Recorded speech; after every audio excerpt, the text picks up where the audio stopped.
Antes de começar o vídeo, deixe seu like e inscreva-se no canal. Assim você me ajudará a fazer mais vídeos para vocês. E depois que assistir, comente qual foi o relato que você mais gostou. Zeca Pereira nunca foi homem de inventar mentira. Trabalhador da roça desde menino, conhecido por toda a vizinhança como pessoa séria e de palavra. Por isso, quando ele começou a contar o que aconteceu naquela propriedade abandonada no alto da serra, mesmo os mais descrentes ficaram com um friozinho na barriga. A fazenda Santa Rita estava abandonada há quase 10 anos. O antigo dono, seu Damasceno, tinha desaparecido de uma hora para outra, deixando tudo para trás: gado, plantação, até mesmo os documentos da terra. A família dele morava na cidade e nunca mais puseram os pés lá. Diziam que o velho tinha enlouquecido nos últimos dias, falando coisas sem pé nem cabeça, sobre espelhos enterrados na terra. Mas a história da fazenda Santa Rita começou muito antes do desaparecimento de seu Damasceno. Os mais antigos da região lembravam de coisa estranha que acontecia naquelas terras desde os tempos do bisavô dele, lá pelos anos 1890. Naquela época, a propriedade pertencia a um português chamado Antônio da Rita, que tinha dado o nome à fazenda. Seu Antônio era homem estranho, que chegou do Portugal com história confusa sobre uma fortuna em diamante que ele teria enterrado em algum lugar da propriedade. Passava os dias escavando buraco pelos pastos, sempre procurando algo que ninguém sabia bem o que era. Os funcionários da fazenda contavam que ele falava sozinho enquanto cavava, como se estivesse conversando com alguém que só ele conseguia ver. Uma noite de 1903, seu Antônio desapareceu. No dia seguinte, os trabalhadores encontraram ele no fundo de um dos buracos que ele mesmo tinha cavado, morto em circunstância que nunca foram esclarecidas. O corpo estava numa posição estranha, como se ele tivesse caído de cabeça para baixo, mas o buraco tinha apenas 2 metros de profundidade. O que mais assombrou o pessoal foi que, quando foram retirar o corpo, viram que as paredes do buraco estavam cobertas com um pedaço de espelho. Espelho quebrado, fincado na terra de forma irregular, criando um mosaico brilhante que refletia a luz do sol de maneira perturbadora. E no fundo do buraco, debaixo do corpo de seu Antônio, tinha uma poça de líquido prateado que ninguém conseguiu identificar. Depois da morte do português, a fazenda passou por várias mãos ao longo dos anos. Cada novo dono acabava abandonando a propriedade depois de algum tempo, sempre falando de coisa estranha que acontecia durante a noite. Barulho debaixo da terra, luzes que apareciam nos pastos e sempre aqueles buracos que pareciam se multiplicar sozinho. Foi só na década de 1960 que a família Damasceno comprou a propriedade. O pai de seu Damasceno, um homem prático e trabalhador, decidiu que ia acabar com aquela superstição de uma vez por todas. Mandou tampar todos os buracos com concreto e terra e transformou a fazenda numa das mais produtivas da região. Por quase 40 anos, a fazenda Santa Rita funcionou normal. Seu Damasceno herdou a propriedade do pai e continuou tocando o negócio com competência. Criava gado de corte, plantava café e milho e era respeitado por toda a comunidade. Mas em 2010, tudo começou a mudar. Foi nesse ano que seu Damasceno resolveu fazer uma reforma no sistema de irrigação da fazenda. Precisava escavar novos canais para levar água aos pastos mais distantes. Foi durante essa escavação que ele redescobriu os antigos buracos que o pai dele tinha mandado tampar décadas antes. O primeiro buraco que ele abriu estava exatamente como os trabalhadores de 1903 tinham descrito. Parede cobertas com pedaço de espelho e uma substância prateada no fundo. Seu Damasceno ficou curioso com aqueles espelhos. Não parecia espelho comum, feito em fábrica. Era como se fosse pedaço de mineral natural que refletia a luz de forma quase perfeita. Levou alguns pedaços para a cidade, para um geólogo fazer análise. O resultado foi desconcertante. O material não era vidro nem metal conhecido. A composição química era única, com elemento que o geólogo nunca tinha visto antes. Mais estranho ainda, o material parecia emitir uma radiação muito baixa, quase imperceptível, mas constante. Intrigado, seu Damasceno começou a escavar outros buracos espalhados pela propriedade. Em cada um que abria, encontrava a mesma coisa: espelho enterrado e substância prateada. Mas quanto mais escavava, mais estranha a fazenda ia ficando. Os primeiros sintomas apareceram 2 semanas depois que ele começou as escavações. Sua esposa, Dona Conceição, notou que o marido estava falando dormindo todas as noites. Não era conversa normal de sonho. Ele falava palavra invertida, como se estivesse falando de trás para frente, e sempre repetia os mesmos nomes: Antônio da Rita, João dos Espelhos, Maria da Caverna. Dona Conceição pesquisou na igreja velha da cidade e descobriu que João dos Espelhos e Maria da Caverna eram nome de pessoa que tinham desaparecido na região ao longo dos últimos 100 anos. Sempre nas mesmas circunstâncias, deixavam tudo para trás e sumiam sem deixar rastro. E sempre depois de passar algum tempo na fazenda Santa Rita ou nas propriedades vizinhas. Conforme seu Damasceno continuava escavando, os sintomas pioraram. Ele começou a ver coisa que não existia. Pessoa caminhando pelos pastos durante a madrugada, sempre de cabeça para baixo. Quando tentava se aproximar dessas figuras, elas desapareciam. Mas quando olhava nos espelhos que tinha escavado, conseguia vê-las claramente, como se elas existissem apenas no mundo refletido. Foi então que seu Damasceno fez uma descoberta perturbadora. Os espelhos enterrados não refletiam apenas a luz. Eles refletiam uma realidade paralela. Uma dimensão onde todas as pessoas que tinham desaparecido na região continuavam existindo, mas de forma invertida. Elas viviam num mundo subterrâneo infinito, sempre tentando retornar à superfície. A substância prateada que ele encontrava no fundo dos buracos era como uma cola dimensional, uma substância que permitia a comunicação entre os dois mundos. Quando alguém entrava em contato com ela, começava a ser gradualmente puxado para a dimensão paralela. Seu Damasceno percebeu que estava em perigo, mas já era tarde demais. A substância tinha contaminado ele durante as escavações e toda noite ele sonhava que estava sendo arrastado para dentro da terra. Tentou parar de escavar, mas sentia uma compulsão irresistível para continuar. Era como se alguma força externa tivesse controlando suas ações. Nas últimas semanas antes do desaparecimento, seu Damasceno fez anotação detalhada sobre tudo que estava descobrindo. Escreveu num caderno que escondeu dentro da casa sede, documentando a localização exata de cada buraco, a quantidade de substância prateada encontrada e, principalmente, suas teorias sobre a natureza dimensional da anomalia.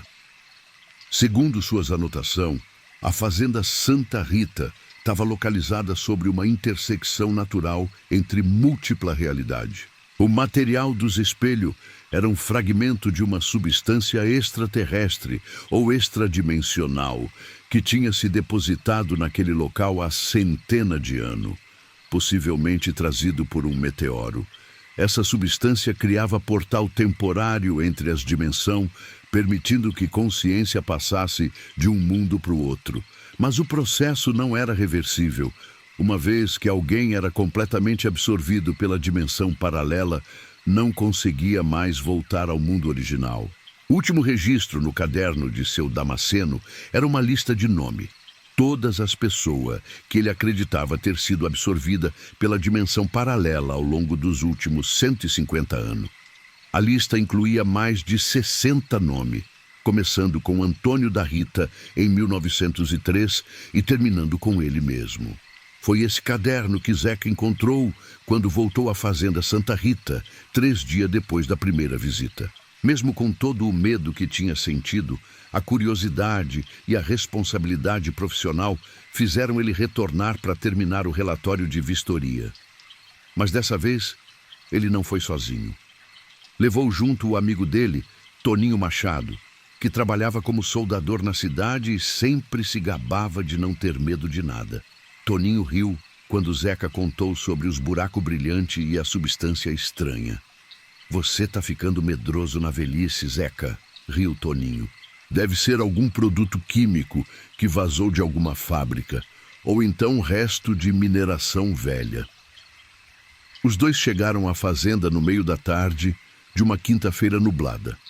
O tempo estava fechado, com nuvem baixa que faziam a paisagem parecer mais sombria que o normal.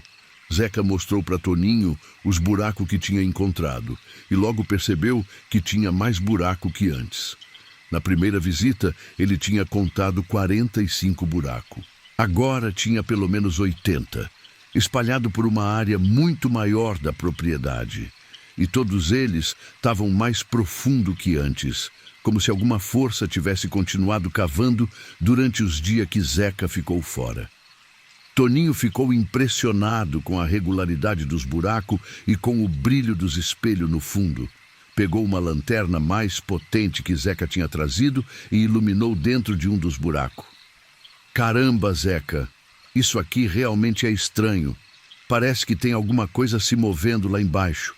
Os dois se abaixaram para olhar melhor. No fundo do buraco, além dos espelhos, tinha algo que parecia se mover lentamente. Era como se fosse uma sombra líquida, escorrendo pelas paredes e se reorganizando constantemente. E conforme eles observavam, a substância começou a formar formato que lembravam figura humana. Zeca, você tá vendo isso? Sussurrou Toninho. Parece que tem gente lá embaixo. Foi nesse momento que os dois escutaram um som vindo dos outro buraco espalhado pelo pasto. Era um som ritmado, como respiração coletiva, mas vindo de dezena de local diferente, como se tivesse uma multidão de pessoas respirando em sincronia debaixo da terra. Zeca e Toninho se entreolharam, sentindo o medo subir pela espinha. O som estava ficando mais alto e mais coordenado, como se as coisas que viviam nos buracos tivessem percebido a presença deles na superfície. Vamos embora daqui, Zeca, disse Toninho, perdendo toda a bravata. Isso aqui não está certo. Mas quando se viraram para voltar à caminhonete, descobriram que o veículo não estava mais onde eles tinham deixado. Na verdade, toda a paisagem ao redor tinha mudado sutilmente. A casa-sede parecia mais distante. As cercas estavam numa posição ligeiramente diferente e as árvores pareciam ter mudado de lugar. Zeca, nós estamos perdidos, perguntou Toninho com a voz tremendo. Não pode ser. Eu conheço essa fazenda como a palma da minha mão, respondeu Zeca, mas ele mesmo estava sentindo uma desorientação estranha. Foi quando eles perceberam que a sombra deles no chão estavam se comportando de forma estranha.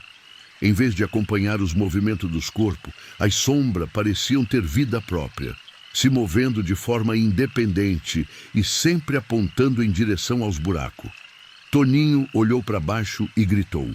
Sua sombra estava se separando do corpo, escorregando pelo chão como se fosse líquida.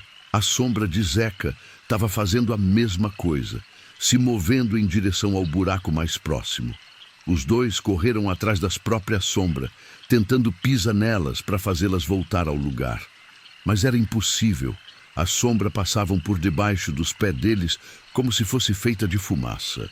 Quando as sombras chegaram aos buracos, elas mergulharam lá dentro, desaparecendo na escuridão refletida pelos espelhos.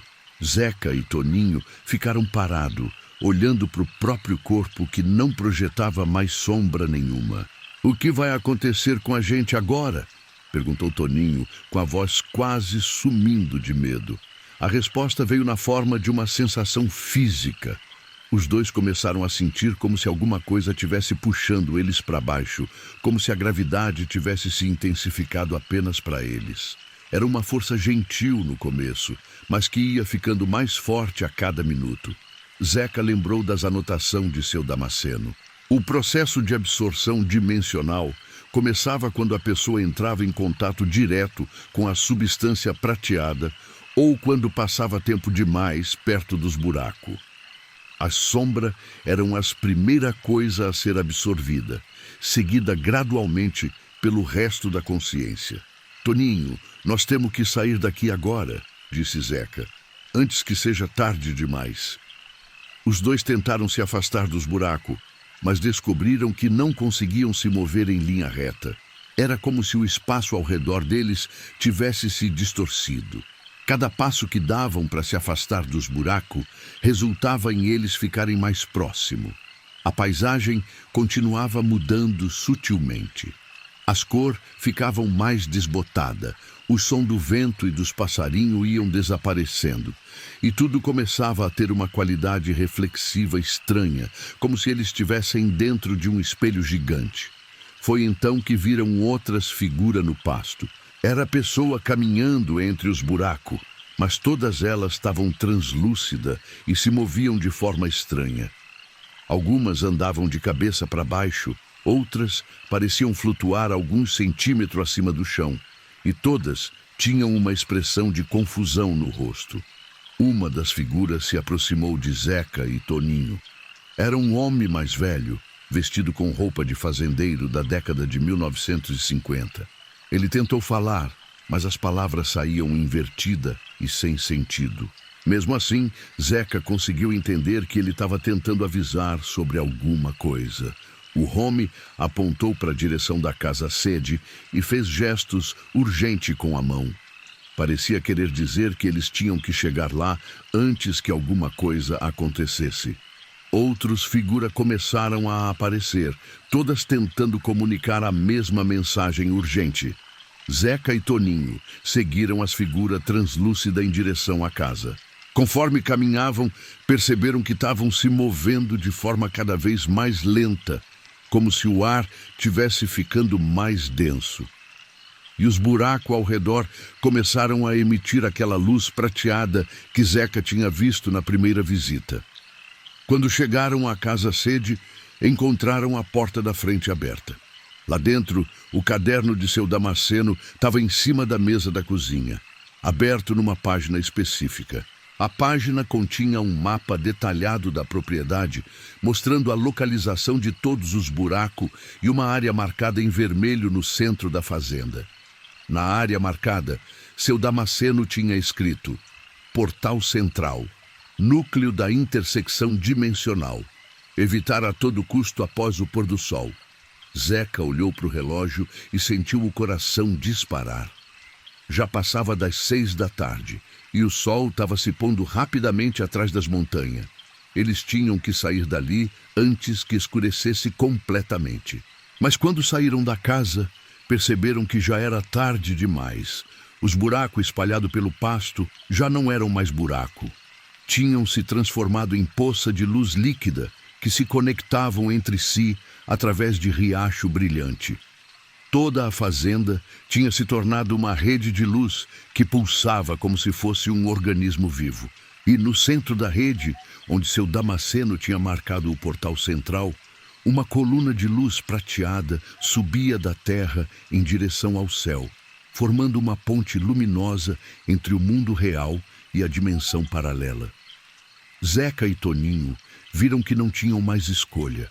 A força que os puxava para baixo estava ficando irresistível e eles já conseguiam ver através da própria pele que estava ficando translúcida como a das outras figuras.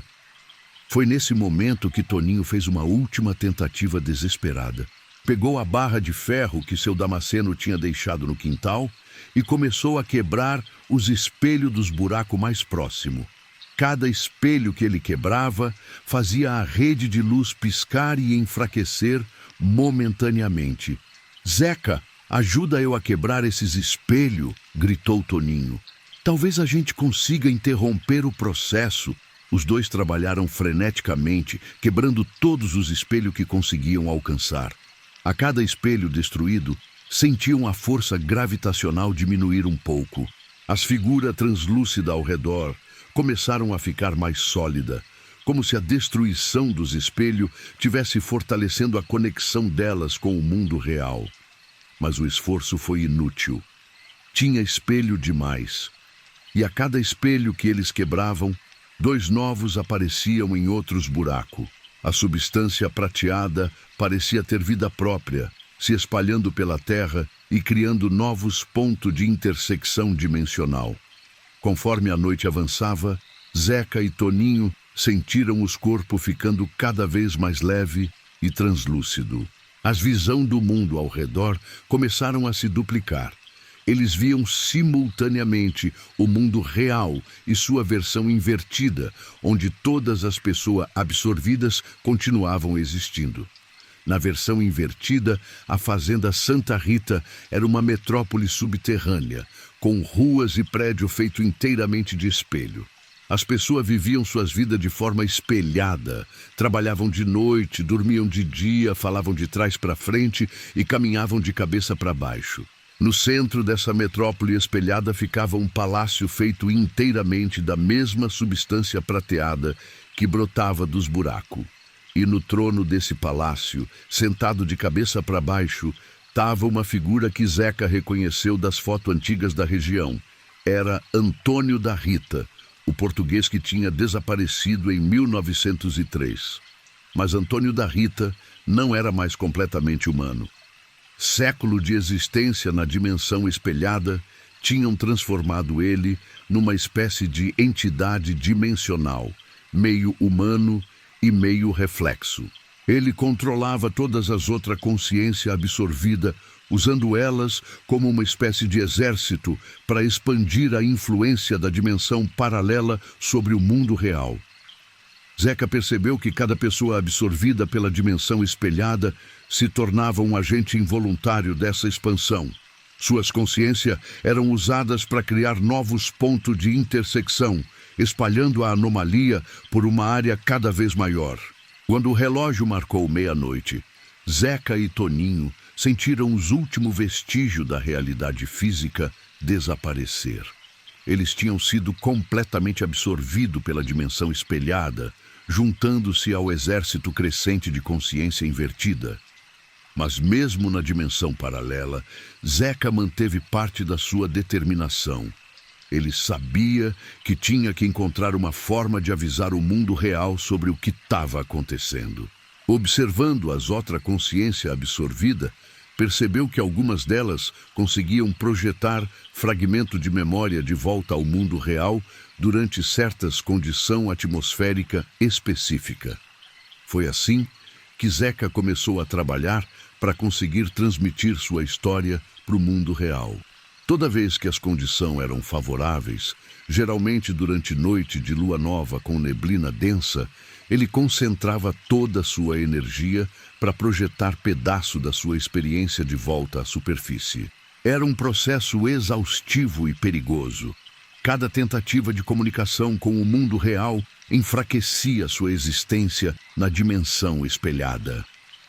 Mas Zeca sabia que era a única forma de impedir que mais pessoas fossem absorvidas pela anomalia. As projeções de Zeca começaram a ser captadas por pessoas sensíveis da região.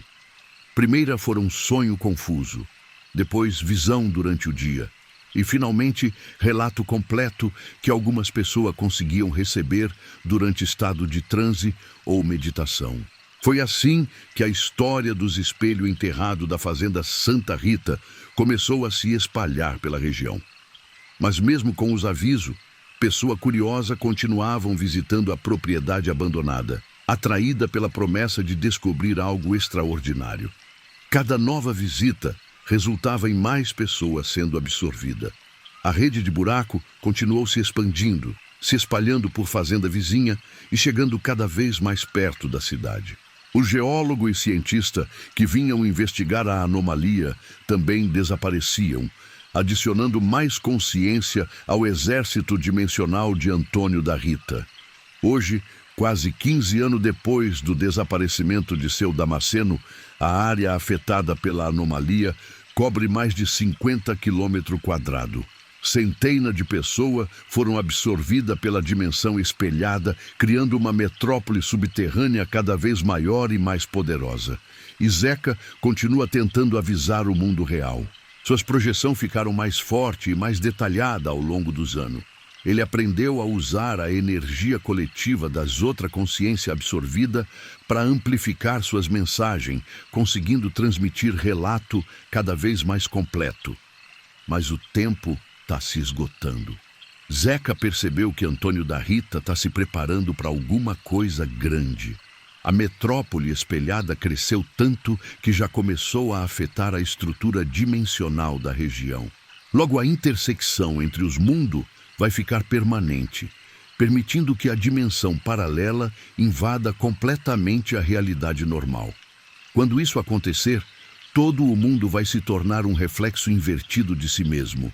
As pessoas vão continuar existindo, mas de forma espelhada, falando de trás para frente, caminhando de cabeça para baixo, vivendo numa realidade onde tudo é o oposto do que deveria ser. E no centro dessa nova realidade invertida, Antônio da Rita vai reinar como o senhor absoluto de um mundo feito inteiramente de espelho e reflexo, onde a única verdade é a imagem distorcida da realidade que um dia existiu. Por isso Zeca continua projetando sua história para o mundo real. É sua última esperança de que alguém encontre uma forma de reverter a anomalia antes que seja tarde demais. Mas conforme os anos passam e mais pessoas desaparecem na região da Fazenda Santa Rita, essa esperança vai se tornando cada vez mais frágil. A fazenda continua lá no alto da serra, com seus buracos brilhantes se multiplicando toda a noite. E nas madrugadas mais escuras, quando a neblina cobre toda a paisagem, dá para ver uma luz prateada pulsando no horizonte, como um coração gigante batendo debaixo da terra. É a luz da metrópole espelhada, crescendo e se fortalecendo a cada dia. E um dia, quando ela ficar forte o suficiente, vai emergir à superfície e transformar todo o mundo numa versão invertida de si mesmo.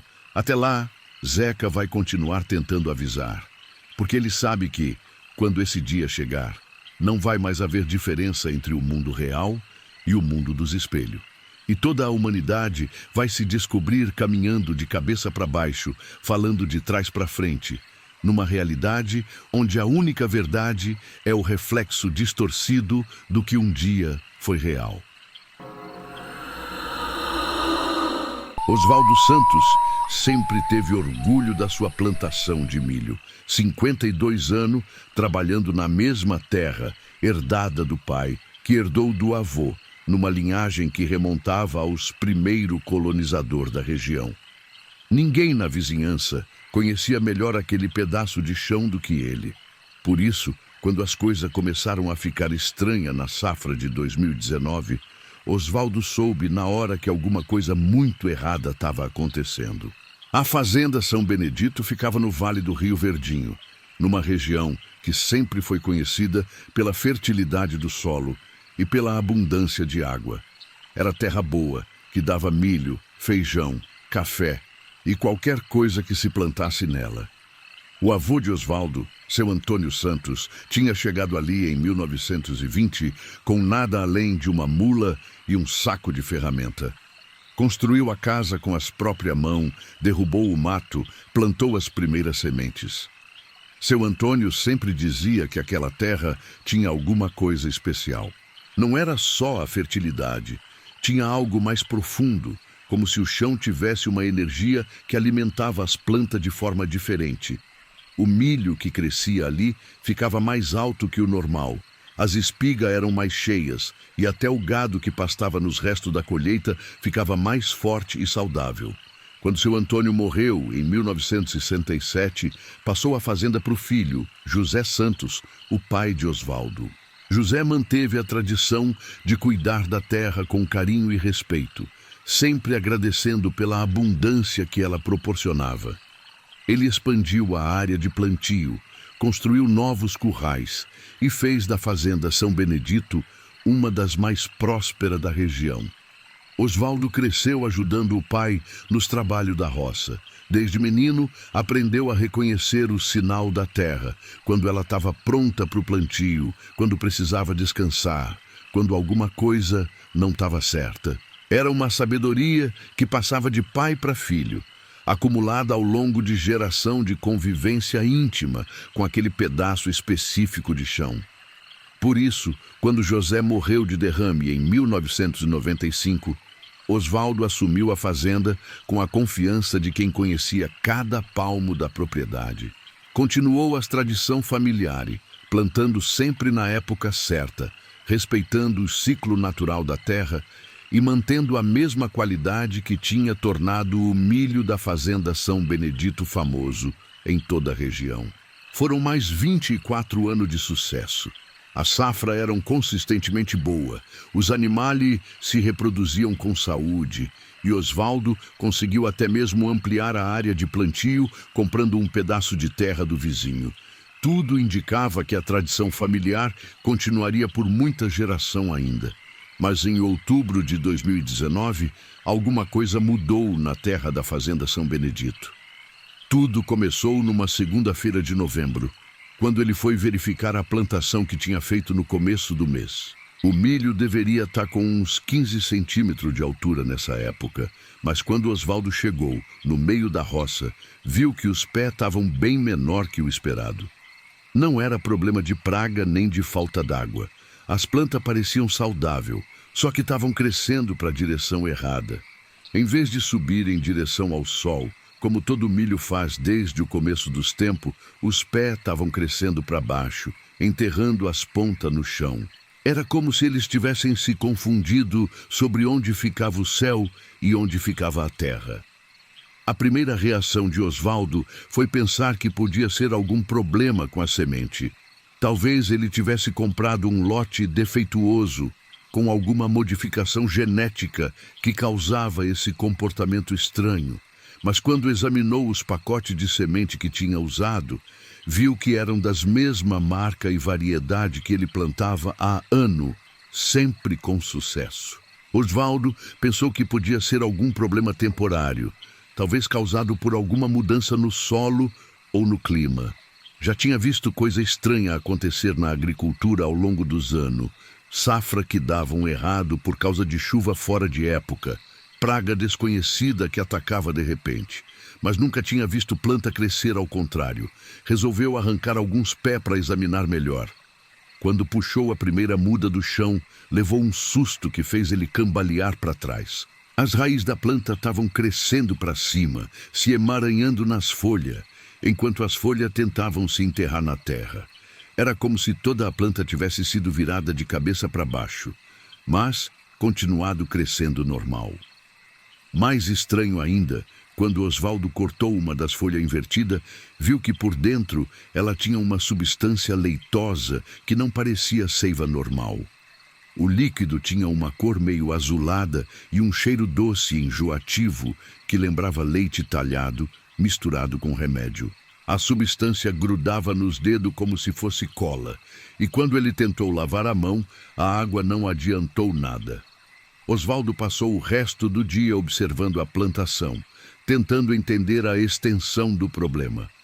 Não era toda a roça que estava afetada, apenas uma área no centro, formando um círculo quase perfeito de uns 50 metros de diâmetro. Fora desse círculo, o milho crescia normalmente, verde e vigoroso, apontando para o céu. Mas dentro do círculo, todas as plantas estavam invertidas, crescendo para baixo com aquela substância azulada escorrendo das folhas. Quando o sol começou a se pôr, Osvaldo notou algo ainda mais perturbador. A área afetada parecia brilhar levemente no escuro, emitindo uma luz azulada muito fraca, que só era visível quando a luz natural diminuía. Era como se as plantas invertidas fossem fosforescentes, irradiando uma energia que não vinha do sol nem de qualquer fonte conhecida. Naquela noite, Osvaldo mal conseguiu dormir. Ficou na varanda da casa observando a direção da roça de milho, onde podia ver aquela luz azulada piscando suavemente na escuridão. Era um brilho hipnótico, que parecia pulsar no mesmo ritmo de um coração batendo. E conforme a noite avançava, o brilho parecia ficar mais intenso. Na manhã seguinte, Osvaldo voltou à roça com uma sensação de apreensão no peito. Durante a noite, tinha sonhado que estava sendo puxado para dentro da terra por raiz gigante que cresciam de cima para baixo. Era um sonho vívido e perturbador, onde ele sentia a terra se fechando ao redor do corpo, enquanto uma voz que não era bem voz sussurrava coisa incompreensível no seu ouvido. Quando chegou ao círculo afetado, viu que a situação tinha piorado durante a noite. As plantas de milho tinham crescido ainda mais para baixo, e agora era possível ver que elas estavam desenvolvendo estrutura subterrânea complexa. Era como se cada pé de milho tivesse se tornado uma espécie de raiz gigante que se estendia para a profundidade desconhecida. Mais perturbador ainda, o chão do círculo afetado tinha mudado de cor. A terra, que antes era marrom escura e fértil, agora tinha uma tonalidade azulada que combinava com a substância que saía das plantas. E quando Osvaldo pisou nessa terra modificada, sentiu que ela era mais macia que o normal, quase esponjosa, como se tivesse se tornado um material orgânico diferente. Foi nesse momento que ele percebeu que não estava mais lidando com uma simples anomalia agrícola. Alguma coisa fundamental tinha mudado na natureza daquele pedaço de terra, transformando não apenas as plantas, mas também o próprio solo. Osvaldo levou algumas amostras para a cidade, para o veterinário que às vezes ajudava os fazendeiros com problema de plantação. Dr. Mário examinou as plantas com uma lupa e balançou a cabeça, confuso. Nunca vi nada parecido, Osvaldo. A estrutura celular da planta parece normal, mas está toda invertida. É como se alguém tivesse reprogramado o DNA dela para crescer ao contrário. Isso é possível? Teoricamente, não. Planta tem um sistema natural chamado gravitropismo, que faz elas crescerem sempre na direção oposta à gravidade. Para uma planta crescer de cabeça para baixo, teria que ter alguma força mais forte que a gravidade puxando ela para baixo. Dr. Mário pegou uma lâmina e raspou um pouco da substância azulada que cobria as folhas da planta. Colocou o material num microscópio e passou vários minutos examinando. Osvaldo, isso aqui não é matéria vegetal normal. Tem uma estrutura celular que eu nunca vi antes. É como se fosse viva, mas não é nem planta nem animal. É alguma coisa diferente. Diferente como? Não sei explicar direito, mas essas células se movem de forma coordenada, como se tivessem consciência própria. E elas parecem estar se multiplicando rapidamente. Se essa substância se espalhar, pode contaminar toda a região. Osvaldo voltou para a fazenda mais preocupado que antes. Se tinha alguma força estranha atuando no solo da sua propriedade, isso podia afetar não só o milho, mas todas as outras plantações que ele tinha. E se Dr. Mário estava certo sobre o potencial de contaminação, o problema podia se espalhar para a fazenda vizinha também. Durante o resto da semana, ficou observando a roça de milho todos os dias, e o que viu fez ele perder o sono. A plantação continuava crescendo, mas cada vez mais para baixo. Os pés que tinham 15 centímetros na segunda-feira tinham 30 na sexta, mas metade desse crescimento estava enterrado no chão. Pior ainda, a área afetada estava se espalhando. No começo, eram apenas algumas fileiras no centro da roça. Agora, quase um terço da plantação estava crescendo invertido. E nos lugares onde o milho estava mais enterrado, a terra começou a apresentar uma coloração diferente, um tom azulado que combinava com a cor da substância que saía das folhas. Osvaldo também começou a notar que a textura do solo estava mudando. A terra azulada não era mais terra comum. Tinha se transformado numa substância orgânica que pulsava lentamente como tecido vivo. Quando ele pisava nela, sentia que o chão cedia ligeiramente, como se estivesse pisando numa esponja gigante. Foi no sábado da segunda semana que Osvaldo notou que o problema não estava limitado ao milho. As galinhas que pastavam perto da roça começaram a se comportar de forma estranha.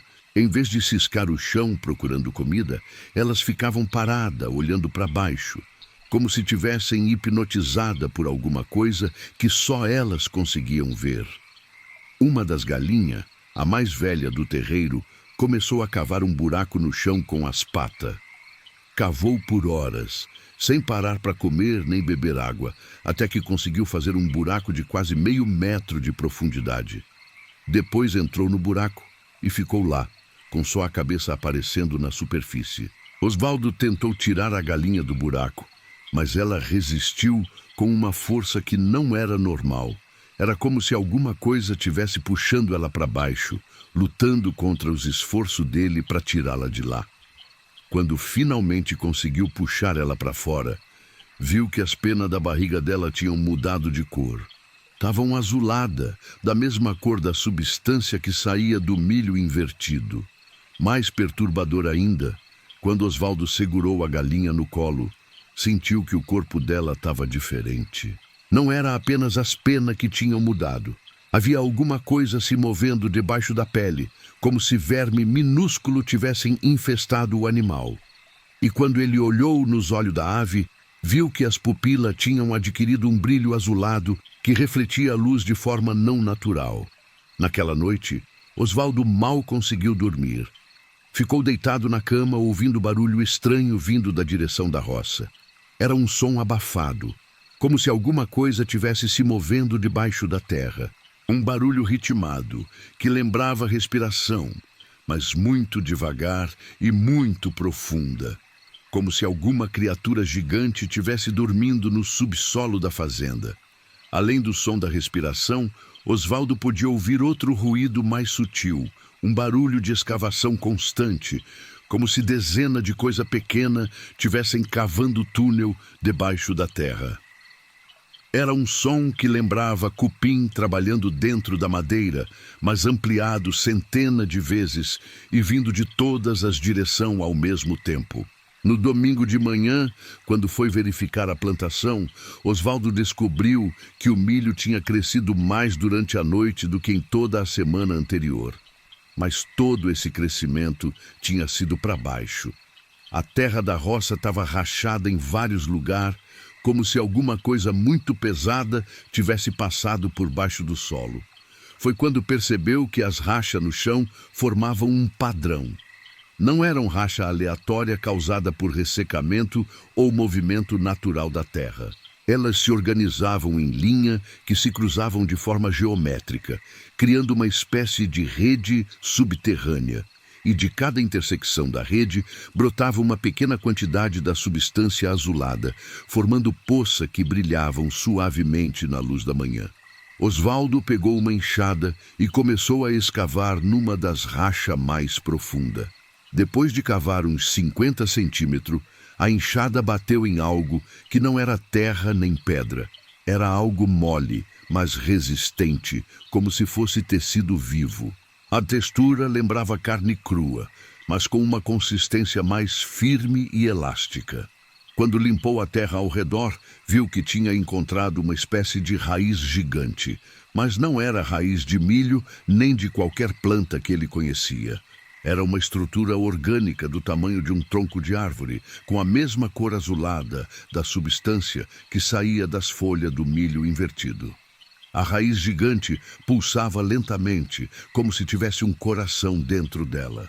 E conforme Osvaldo observava, percebeu que outra raiz menor se conectavam à principal, formando uma rede subterrânea que se estendia por toda a área da plantação. Era como se tivesse descoberto o sistema circulatório de um organismo gigante que vivia debaixo da terra. Quando tocou na superfície da raiz com a mão, Osvaldo sentiu uma descarga elétrica fraca, seguida por uma sensação estranha de formigamento que subiu pelo braço. Por um momento, teve a impressão de que podia ouvir sussurro muito baixo, como se a raiz estivesse tentando se comunicar com ele através do toque. Foi nesse momento que Osvaldo entendeu o que estava acontecendo. O milho não estava crescendo de cabeça para baixo por acaso. Ele estava sendo puxado para baixo por essa rede de raiz gigante que existia no subsolo da sua propriedade. As plantas de milho estavam sendo absorvidas e incorporadas a uma estrutura orgânica muito maior que vivia debaixo da terra. Mas se essa estrutura estava absorvendo as plantas de milho, o que mais ela podia absorver? Osvaldo lembrou das galinhas que estavam se comportando de forma estranha, cavando buraco e se enterrando viva. Será que elas também estavam sendo incorporadas à rede subterrânea? Assustado, Osvaldo cobriu rapidamente o buraco e voltou para casa. Precisava entender melhor o que estava enfrentando antes de tomar qualquer decisão. Passou o resto do domingo pesquisando na internet sobre anomalia em plantação e fenômeno subterrâneo estranho. Foi durante essa pesquisa que descobriu algo que fez o sangue gelar nas veias. Havia registro de caso parecido em outra parte do Brasil e até do mundo. Sempre envolviam plantação que começavam a crescer de forma invertida, seguida pelo aparecimento de estrutura orgânica subterrânea que se espalhavam por área cada vez maior. O primeiro caso documentado tinha acontecido na Austrália em 1987. Uma fazenda de trigo no interior começou a apresentar o mesmo padrão. Planta crescendo ao contrário, terra mudando de cor, animale se comportando de forma estranha. As autoridades locais classificaram o incidente como contaminação por produto químico desconhecido. Casos parecidos foram registrados no Canadá, 1994, Argentina, 2001 e até na Rússia, 2008. Sempre o mesmo padrão, sempre a mesma progressão. E sempre terminando da mesma forma. As fazendas eram encontradas completamente abandonadas, com enormes crateras no lugar onde antes tinha plantação. Mas o mais assustador era o padrão que esses casos seguiam. Primeira era a inversão do crescimento das plantas. Depois, os animais da região começavam a se comportar de forma estranha, cavando buraco no chão e se enterrando vivo. Em seguida, pessoas da área rural começavam a relatar sonho onde elas eram puxadas para dentro da terra por raiz gigante. Nos casos mais avançados, fazenda inteira eram encontrada abandonada, com enormes crateras no lugar onde antes tinha plantação. E no fundo dessas crateras, os pesquisadores sempre encontravam evidência de uma rede orgânica subterrânea que parecia se alimentar de toda forma de vida na superfície. O mais perturbador era que nenhum dos casos tinha uma explicação científica satisfatória. Os especialistas chamavam o fenômeno de inversão orgânica, mas ninguém sabia o que causava nem como impedir. Alguma teoria sugeriam origem extraterrestre. Outra falavam de experimento militar que tinham dado errado, mas todas eram especulação. O único ponto em comum entre todos os casos era a presença da substância azulada e o aparecimento de estrutura subterrânea orgânica. E em todos os casos, as tentativas de interromper o processo tinham falhado. Era como se o fenômeno tivesse uma força própria que resistia a qualquer interferência externa. Osvaldo passou a noite toda lendo sobre os casos anteriores, cada vez mais preocupado com o que podia acontecer na sua fazenda. Se o padrão se repetisse, em pouco tempo toda a propriedade seria absorvida pela rede subterrânea. E depois disso, o fenômeno se espalharia para a fazenda vizinha, criando uma reação em cadeia que podia afetar toda a região. Na segunda-feira, Osvaldo acordou com um barulho diferente vindo do terreiro. As galinhas estavam fazendo um escândalo, cacarejando de forma desesperada. Quando saiu para ver o que estava acontecendo, descobriu que metade das aves tinham desaparecido durante a noite. No lugar onde elas costumavam dormir, tinha vários buracos pequenos, como se elas tivessem cavado o chão e se enterrado. Osvaldo pegou uma pá e começou a escavar um dos buracos. A uns 40 centímetros de profundidade, encontrou uma das galinhas. Mas a ave não estava morta. Ela estava viva, mas completamente imóvel, com os olhos abertos e fixo. As penas tinham mudado completamente de cor, ficando azulada como a substância do milho. E quando Osvaldo tocou nela, percebeu que o corpo da galinha estava conectado a uma rede de filamento fino que se estendia pela terra. Os filamentos eram da mesma substância azulada, mas mais fino que cabelo humano. Eles entravam no corpo da galinha através da pele e se espalhavam por todo o organismo, como se fossem uma segunda rede circulatória. A galinha ainda respirava, ainda piscava, mas era óbvio que não tinha mais controle sobre o próprio corpo. A galinha tinha se tornado parte da estrutura orgânica subterrânea. Ela ainda respirava, ainda piscava, mas não reagia a nenhum estímulo externo. Era como se a consciência dela tivesse sido absorvida pela rede, deixando apenas o corpo físico funcionando como uma extensão do organismo maior. Osvaldo cobriu rapidamente o buraco e saiu correndo para casa. Ligou para o Dr. Mário para contar o que tinha descoberto, mas quando começou a explicar sobre as galinhas enterradas e a rede subterrânea, percebeu que o veterinário achava que ele estava enlouquecendo. Osvaldo, você anda dormindo bem? Talvez seja melhor você dar uma relaxada, tirar uns dias de descanso. Estresse pode causar alucinação, você sabia? Doutor, eu não estou alucinando. Vem aqui ver com seus próprios olhos. Olha, Osvaldo, eu até iria, mas estou com a agenda lotada essa semana. Por que você não tira uma foto do que está vendo e me manda pelo WhatsApp? Aí eu posso dar uma olhada e te dar um diagnóstico melhor. Osvaldo desligou o telefone frustrado. Sabia que ninguém ia acreditar nele enquanto não tivesse prova mais concreta do que estava acontecendo. Decidiu documentar tudo com foto e vídeo antes de pedir ajuda para outra pessoa. Passou o resto da semana fotografando e filmando a progressão da anomalia. O milho continuava crescendo para baixo. As rachas no chão se multiplicavam e cada dia mais animais desapareciam, sempre deixando para trás apenas buraco no local onde tinham sido vistos pela última vez. Osvaldo descobriu que não eram apenas as galinhas que estavam sendo afetadas. Os porcos também começaram a se comportar de forma estranha, se recusando a comer e passando horas parado olhando para a terra. 2 vacas leiteiras desapareceram durante a noite, deixando apenas marca no chão onde tinham sido puxadas para dentro da terra. Até o cachorro da fazenda, um vira-lata chamado Brigadeiro, que tinha quase 10 anos, começou a agir de forma diferente. Em vez de correr e latir como sempre fazia, ele ficava sentado em silêncio perto da roça de milho, com o olhar fixo na terra azulada. E sua pata começaram a desenvolver a mesma cor azulada que tinha aparecido nos outros animais. Mas foi na sexta-feira que Osvaldo fez a descoberta mais perturbadora. Quando estava filmando a roça de milho com o celular, notou que as imagens que apareciam na tela eram diferentes do que ele via com os olhos. Na tela do celular, a plantação parecia normal. Pé de milho crescendo para cima, como sempre. Mas quando olhava diretamente para a roça, via o milho crescendo de cabeça para baixo.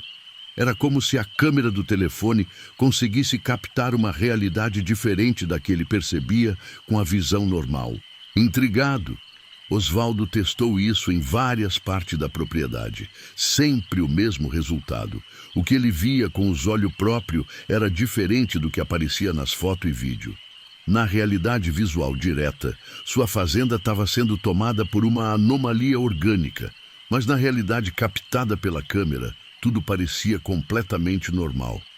Isso explicava por que Dr. Mário e outra pessoa achavam que ele estava inventando história. As fotos e vídeo que ele mostrava para elas não documentavam a anomalia. Mostravam apenas uma fazenda normal, com plantação e animais se comportando de forma regular. Osvaldo percebeu que estava lidando com algo que ia muito além de uma simples anomalia agrícola. Era um fenômeno que afetava a percepção da realidade de forma seletiva. Alguma pessoa conseguiam ver a inversão orgânica diretamente, enquanto outra só conseguiam perceber a realidade normal através de instrumento de captação de imagem. Mas por que ele conseguia ver a anomalia enquanto as máquinas não conseguiam? Osvaldo começou a suspeitar que tinha alguma coisa a ver com o contato direto que ele tinha tido com a substância azulada.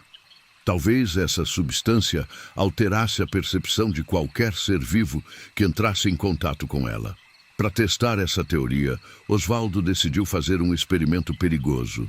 Voltou à roça de milho e colheu alguma das folhas que escorriam a substância azulada. Levou o material para casa e pingou uma gota da substância no olho esquerdo. O efeito foi imediato e assustador. A visão do olho esquerdo se transformou completamente, revelando uma realidade que era muito mais complexa que aquela captada pelo olho direito. Através do olho contaminado, Osvaldo podia ver não apenas a superfície da fazenda, mas também toda a estrutura subterrânea que se estendia por quilômetro debaixo da terra. Era uma rede orgânica gigantesca, com 1 milhão de filamentos se espalhando em todas as direções. A rede se conectava não apenas às plantas e animais da sua fazenda, mas também às estruturas subterrâneas de propriedade vizinha. Era como se toda a região tivesse se tornado parte de um único organismo colossal. E no centro dessa rede, muito profundo no subsolo, Osvaldo podia ver algo que fez o coração disparar de medo. Era uma estrutura que parecia um coração gigante, do tamanho de uma casa, pulsando lentamente e bombeando a substância azulada por toda a rede de filamento. Mas não era um coração comum. Tinha uma superfície lisa e metálica que refletia luz de forma não natural. Na tentativa de entender melhor esse aspecto da anomalia, Osvaldo decidiu fazer um teste. Convidou o vizinho dele, seu Joaquim, para visitar a fazenda e dar uma olhada na plantação. Queria ver se outra pessoa conseguia enxergar o que ele estava vendo. Seu Joaquim Machado era um homem prático que trabalhava como mecânico na cidade e não acreditava em superstição. Ele e Osvaldo eram amigos desde a infância, tendo crescido nas fazendas vizinhas e compartilhado muita aventura durante a juventude. Se alguém podia dar uma opinião honesta sobre o que estava acontecendo, era seu Joaquim. Seu Joaquim chegou no sábado de manhã e os dois caminharam até a roça de milho. Osvaldo observou atentamente a reação do vizinho quando eles se aproximaram da área afetada. Tá tudo normal aqui, Osvaldo. Milho crescendo bonito, terra bem cuidada. Você estava preocupado com o quê? Osvaldo apontou diretamente para os pés de milho que, na sua percepção, estavam crescendo de cabeça para baixo e meio enterrado na terra azulada. Você não está vendo nada de diferente nesses pés aqui? Seu Joaquim olhou com atenção e balançou a cabeça. Não, homem. Tá tudo normal. Talvez você precise de óculos novo. Foi nesse momento que Osvaldo entendeu que ele tinha se tornado um dos poucos que conseguiam perceber a anomalia diretamente. A maioria das pessoas continuava vendo a fazenda como se nada tivesse mudado, enquanto a realidade alternativa só era visível para alguns indivíduos específicos. Mas por que ele? O que tinha feito ele ser capaz de enxergar a inversão orgânica enquanto seu Joaquim não conseguia? Osvaldo começou a repassar mentalmente tudo o que tinha acontecido na última semana, procurando alguma pista. Foi então que lembrou da substância azulada que tinha vazado quando ele cortou as folhas do milho invertido. Ele tinha tocado nessa substância com a mão nua e até tinha sentido um formigamento na pele depois disso. Talvez esse contato direto tivesse alterado sua percepção, permitindo que ele enxergasse a realidade alternativa. Para testar essa teoria, Osvaldo levou seu Joaquim até um dos buracos onde as galinhas tinham desaparecido. Escavou até encontrar uma das aves enterrada e pediu para o vizinho tocar na substância azulada que cobria as penas dela. Vai, Joaquim, só encosta o dedo aqui para ver se você sente alguma coisa. Seu Joaquim relutou, mas acabou tocando levemente na galinha enterrada. Imediatamente, seus olhos se arregalaram e ele deu um pulo para trás. Que diabo é isso, Osvaldo? A galinha tá conectada em alguma coisa. A partir daquele momento, seu Joaquim também começou a enxergar a anomalia. A fazenda de Osvaldo se transformou diante dos olhos dele, revelando a verdadeira extensão da inversão orgânica. Os dois ficaram lá parados, observando a rede subterrânea de raiz gigante que pulsava debaixo dos pés deles. Osvaldo, isso aqui não é coisa deste mundo, sussurrou seu Joaquim. A gente precisa sair daqui antes que seja absorvido também. Mas quando tentaram se afastar da área afetada, descobriram que não conseguiam mais sair da propriedade. Era como se uma barreira invisível os impedisse de passar pela porteira da fazenda. Toda vez que chegavam perto da cerca que delimitava a propriedade, sentiam uma força que os empurrava de volta. Era uma sensação física real, como se mão invisível os agarrassem e os puxassem de volta para dentro da fazenda. E conforme tentavam resistir, a força ficava mais intensa, causando dor de cabeça e náusea que só passavam quando eles paravam de tentar sair. Os dois perceberam que tinham se tornado parte da anomalia no momento que tocaram na substância azulada. Agora faziam parte da mesma rede orgânica que conectava todas as formas de vida afetada pela inversão. Eram prisioneiros da própria terra que Osvaldo tinha cuidado com tanto carinho durante toda a vida. Durante as próximas semanas, Osvaldo e seu Joaquim observaram a progressão da anomalia com uma mistura de fascínio e horror. A rede subterrânea continuou crescendo, absorvendo não apenas planta e animal, mas também estrutura inorgânica como cerca, equipamento agrícola e até mesmo parte da casa-sede da fazenda.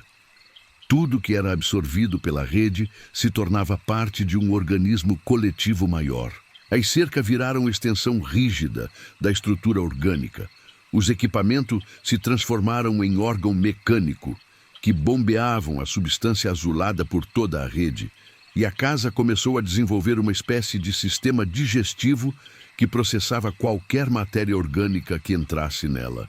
A casa-sede da fazenda, que tinha sido construída pelo avô de Osvaldo quase 100 anos antes, começou a se transformar numa estrutura viva e pulsante. As paredes desenvolveram uma textura orgânica, como se fossem feitas de carne em vez de tijolo e cimento. O piso se tornou macio e quente, como se tivesse um sistema circulatório por baixo. E os cômodos começaram a mudar de formato, se adaptando às necessidades da rede orgânica.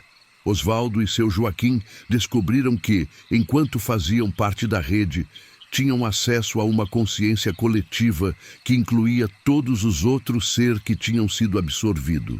Conseguiam sentir os pensamentos confusos das galinhas enterradas, a sensação de crescimento invertido das plantas de milho e até mesmo a percepção alien da própria rede orgânica. Através dessa consciência coletiva, eles aprenderam que a anomalia não era um fenômeno natural da Terra. Era uma forma de vida extraterrestre que tinha chegado ao planeta através de esporo microscópico carregado por meteoro.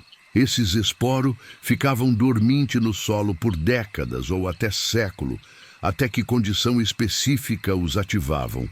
A ativação acontecia quando os esporos entravam em contato com uma combinação específica de mineral e água subterrânea.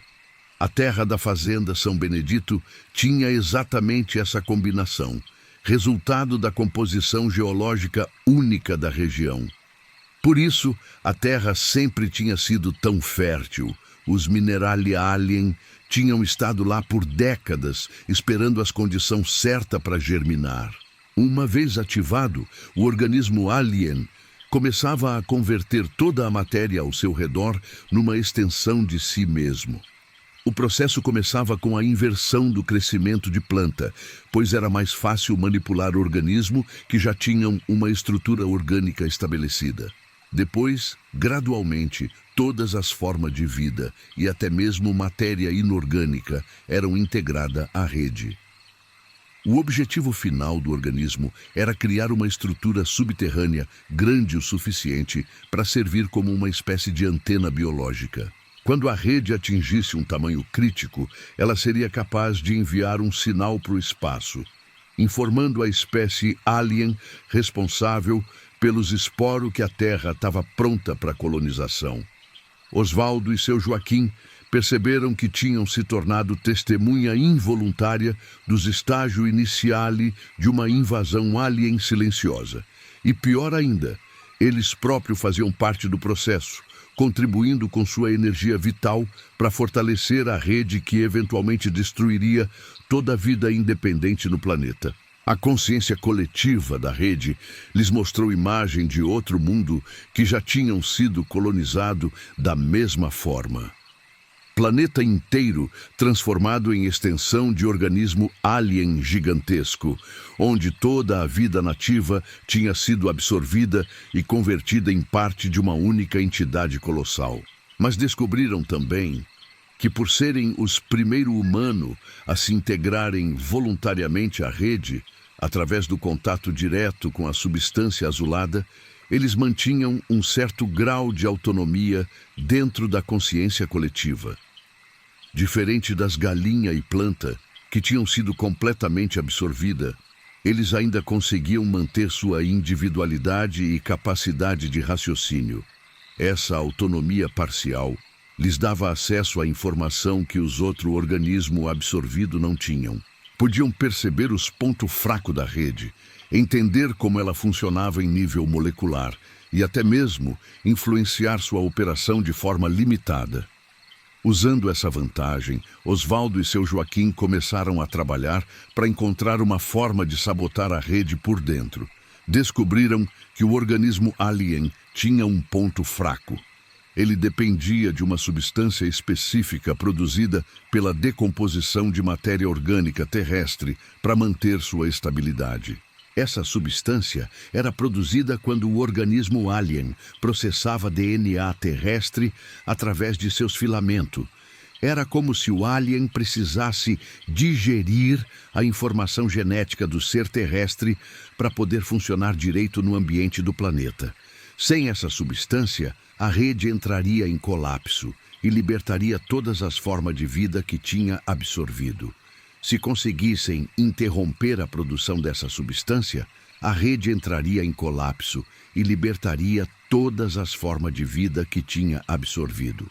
Mas isso exigiria que eles sacrificassem sua própria existência dentro da rede, pois teriam que usar toda a sua energia vital para reverter o processo. O plano era arriscado e complexo. Eles teriam que coordenar sua ação durante o momento exato em que a rede estivesse processando a maior quantidade de matéria orgânica terrestre.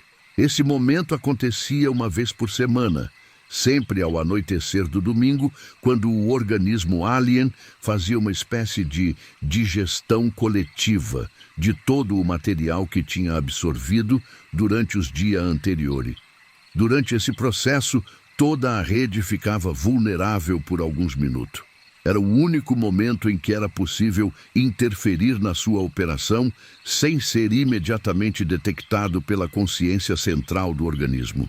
Depois de muito debate telepático através da consciência coletiva, os dois decidiram que era o que tinham que fazer. Não podiam permitir que a invasão alien continuasse, mesmo que isso custasse a vida deles. Era sua responsabilidade com a humanidade e com todo o planeta. Durante a semana que antecederam o sabotagem, Osvaldo e seu Joaquim usaram sua conexão com a consciência coletiva para mapear completamente a estrutura da rede alien. Descobriram que ela se estendia por mais de 100 km², conectando fazenda em toda a região através de túnel subterrâneo cheio de filamento orgânico. A rede já tinha absorvido centenas de animais, milhares de plantas e até mesmo alguma pessoa que tinham se aproximado demais das áreas afetadas. Cada ser absorvido se tornava uma extensão do organismo alien, contribuindo com sua energia vital para o crescimento da estrutura. No centro da rede, muito profundo no subsolo, o coração metálico continuava pulsando e bombeando a substância azulada. Mas agora, Osvaldo e seu Joaquim podiam ver que não era apenas um coração. Era uma espécie de máquina biológica que processava DNA e enviava informação para o espaço através de onda eletromagnética. A máquina já tinha começado a transmitir dados sobre a Terra para sua espécie de origem. Informação sobre a composição atmosférica do planeta, a diversidade biológica e, especialmente, sobre a resistência que as formas de vida terrestre ofereciam ao processo de absorção. Se a invasão continuasse por mais alguma semana, a rede seria grande o suficiente para começar a segunda fase do processo, a colonização direta. Nave alien chegariam ao planeta e usariam a rede orgânica como base para estabelecer colônia permanente. O processo de sabotagem levou várias semanas. Osvaldo e seu Joaquim trabalharam lentamente, redirecionando o fluxo de energia dentro da rede e alterando os processos bioquímicos que mantinham a estabilidade do organismo. Era um trabalho extremamente delicado, pois qualquer erro podia alertar a consciência central da rede sobre sua ação. Eles tinham que simular perfeita integração com a rede enquanto secretamente sabotavam sua operação. Era como ser espião dentro de um organismo que podia ler seus pensamentos, exigindo um nível de concentração e controle mental que poucos seres humanos seriam capazes de manter. Durante esse período, Osvaldo experimentou sonho vívido, onde podia ver a Terra como ela seria depois da colonização alien completa. Era um planeta transformado numa única entidade orgânica gigantesca, onde toda a vida nativa tinha sido absorvida e convertida em parte de uma consciência coletiva alien. As cidades humanas tinham se tornado órgão pulsante de processamento de informação. As florestas eram rede de filamento que conectavam diferente parte do organismo planetário. Os oceanos tinham se tornado fluido corporale que transportavam nutriente e energia por todo o mundo. E no centro de tudo isso, a consciência alien original reinava suprema, usando a energia vital de bilhão de ser terrestre para o seu próprio propósito incompreensível. Finalmente, numa manhã de dezembro, eles conseguiram causar uma reação em cadeia que levou ao colapso total da rede orgânica. Em questão de hora, toda a estrutura alien se desintegrou, liberando as centenas de ser vivo que tinha absorvido. O processo foi violento e caótico. A terra azulada voltou à cor normal em questão de minuto, como se fosse tinta sendo lavada pela chuva. Os filamentos subterrâneos se desintegraram, criando imenso vazio no subsolo que fizeram a superfície colapsar em vários lugares. As galinhas saíram dos buracos, confusa, mas viva. As plantas de milho voltaram a crescer na direção certa, embora muita tivessem danificada pelo processo de inversão. A casa-sede recuperou sua aparência normal e as cercas voltaram a ser apenas cerca de arame e madeira. Os animais que tinham desaparecido durante a semana anterior também foram libertados, embora muitos tivessem traumatizado pela experiência. Várias vacas e porco tinham perdido peso significativo, como se a rede alien tivesse se alimentado de sua energia vital durante o período de absorção. Mas Osvaldo e seu Joaquim não sobreviveram ao processo. Sua energia vital tinha sido completamente consumida no esforço de reverter a invasão alien. Foram encontrados no centro da antiga roça de milho, aparentemente dormindo pacificamente, mas sem qualquer sinal de vida. O estranho foi que, mesmo depois de morto, os corpos deles não se decompuseram de forma normal. Ficaram lá, preservado pela substância azulada residual, como se fossem monumento ao sacrifício que tinham feito para salvar não apenas a fazenda, mas possivelmente o planeta inteiro. A substância azulada, que preservava seus corpos, também parecia ter propriedade especial. Durante as noites de lua nova, a substância emitia uma luz muito fraca que podia ser vista de longa distância. E pessoas sensíveis que se aproximavam dos corpos relatavam ter visão do que tinha acontecido durante a invasão alien. A comunidade local nunca entendeu exatamente o que tinha acontecido na fazenda de Osvaldo. As autoridades classificaram as mortes como causa natural, provavelmente infarto simultâneo causado pelo estresse do trabalho rural.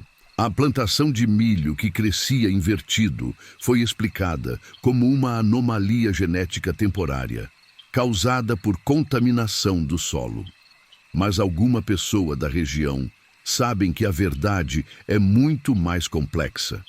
Elas lembram dos dias estranhos, quando animais desapareciam, quando a terra rachava formando padrão geométrico e quando Osvaldo falava de planta que cresciam de cabeça para baixo. Alguma pessoa também notaram que, durante a semana que antecederam as mortes de Osvaldo e seu Joaquim, havia um aumento significativo na atividade de meteorito na região. Vários moradores relataram ter visto estrela cadente muito brilhante cruzando o céu durante a noite, sempre em direção à fazenda São Benedito. Um astrofísico da Universidade Estadual investigou esses relatos e descobriu que a região tinha de fato experimentado um aumento inusual na queda de pequeno meteorito durante esse período. Mas sua análise oficial concluiu que se tratava de coincidência, relacionada ao pico de uma chuva de meteoro conhecida que acontece de forma irregular. O que o astrofísico não incluiu no seu relatório oficial foram as análises químicas dos fragmentos de meteorito que conseguiu recuperar. Eles continham uma composição mineral única, com elementos que não correspondiam completamente a nenhum meteorito conhecido. Havia também traço de matéria orgânica que parecia ser de origem extraterrestre. E nas noites mais escuras, quando não tem lua no céu, ainda dá para ver uma luz azulada muito fraca, piscando no centro da antiga roça de milho. É a substância residual do organismo alien, que nunca foi completamente eliminada da Terra. Alguns dizem que é apenas fosforescência natural, causada por decomposição de matéria orgânica. Mas os mais antigos da região sabem que é o último vestígio de uma invasão que quase aconteceu, impedida apenas pelo sacrifício de 2 homens que escolheram dar a vida para proteger um mundo que talvez nunca soubesse o perigo que tinha corrido. Durante os meses que se seguiram ao colapso da rede alien, vários pesquisadores visitaram a região para estudar o fenômeno, mas nenhum deles conseguiu encontrar evidência conclusiva do que realmente tinha acontecido. As análises do solo mostravam apenas traço normale de minerale e matéria orgânica em decomposição. O único indício que permaneceu foi uma série de túneis subterrâneos vazios que se estendiam por várias propriedades da região. Esses túneis tinham parede muito lisa, como se tivessem sido escavados por algum tipo de ácido natural. Mas as autoridades os classificaram como formação geológica natural, causada por atividade de água subterrânea. A fazenda continua abandonada até hoje. Ninguém teve coragem de plantar naquela terra novamente, com medo de que os esporos alien ainda estejam lá, esperando uma nova oportunidade de germinar. E talvez seja melhor assim, porque alguns lugares guardam segredo que é melhor deixar enterrado para sempre. Pessoas que passam pela região durante a noite relatam ver 2 figuras transparentes caminhando pelos antigos pastos da fazenda São Benedito. As figuras parecem vigiar a terra, como guardião eterno protegendo o mundo contra uma ameaça que poderia retornar a qualquer momento. E de vez em quando, durante período de intensa atividade de meteoro, a luz azulada no centro da antiga roça se torna mais brilhante, como se estivesse respondendo a algum sinal vindo do espaço. Nesses momentos, as pessoas da região preferem ficar na sua casa, com as portas e janela bem fechadas, esperando que amanhã chegue, sem trazer novo horror do espaço profundo. Manuel Ferreira nunca perdeu uma safra em 43 anos de agricultura.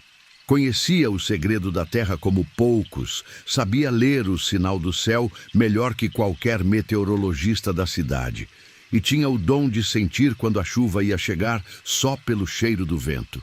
Por isso, quando começou a chover de baixo para cima na sua propriedade, em março de 2020, Manuel soube que estava enfrentando algo que ia muito além da sua experiência como fazendeiro. A fazenda Santa Luzia ficava no alto da Chapada, numa região semiárida do interior, onde a chuva sempre foi recurso precioso e disputado. O terreno era acidentado, cheio de pedra e caatinga, mas Manuel tinha transformado aquela terra difícil numa das propriedades mais produtivas da região através de muito trabalho e conhecimento acumulado ao longo de décadas. O segredo do sucesso de Manuel estava no sistema de captação de água da chuva que ele tinha desenvolvido com o pai, seu Antônio Ferreira. Eram dezenas de açude pequeno espalhado pela propriedade, cada um estrategicamente posicionado para aproveitar ao máximo a água que vinha do céu durante os meses chuvosos. Quando chovia, a água escorria pelas encostas e se acumulava nos açudes, garantindo suprimento suficiente para aguentar os meses de seca. Era um sistema simples, mas eficiente, que permitia criar gado e plantar mesmo nos anos mais secos. Manuel conhecia cada açude como se fosse filho próprio. Sabia exatamente quantos metros cúbicos de água cada um podia armazenar, quanto tempo duraria durante a seca e qual era o melhor momento para abrir ou fechar os registros que controlavam o fluxo entre eles. Por isso, quando acordou numa manhã de março e viu que estava chovendo no açude do meio, mesmo com o céu completamente limpo, Manuel ficou confuso. Não era chuva normal.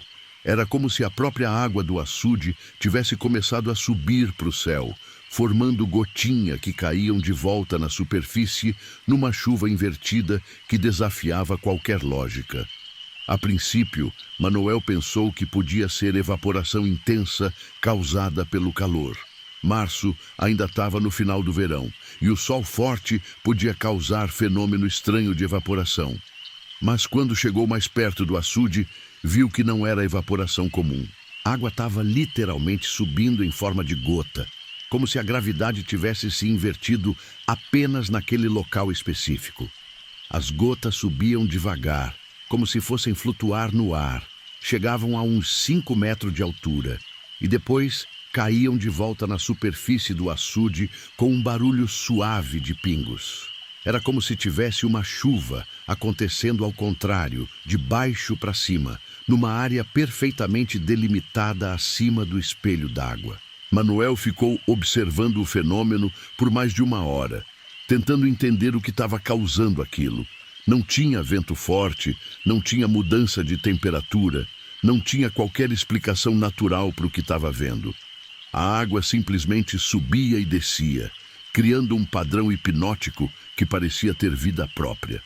Quando voltou para casa, comentou com a esposa, Dona Francisca, sobre o que tinha visto.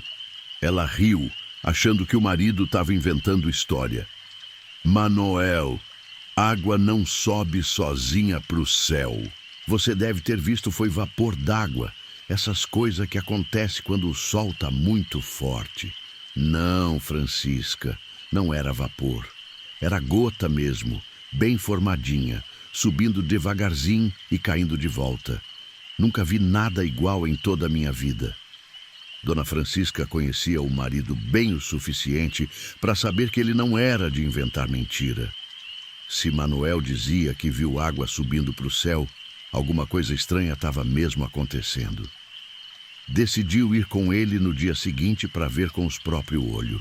Na manhã seguinte, os dois caminharam até o açude do meio. O fenômeno continuava lá, exatamente como Manuel tinha descrito. Dona Francisca ficou boquiaberta vendo aquela chuva invertida com gota de água subindo lentamente e caindo de volta na superfície do açude. Meu Deus do céu, Manuel, o que será que está causando isso? Não sei, mulher, mas tenho um pressentimento ruim. Água não faz isso sem motivo. Durante os próximos dias, o casal observou o açude com atenção crescente. O fenômeno não parava. Acontecia durante toda a claridade do dia, desde o nascer até o pôr do sol.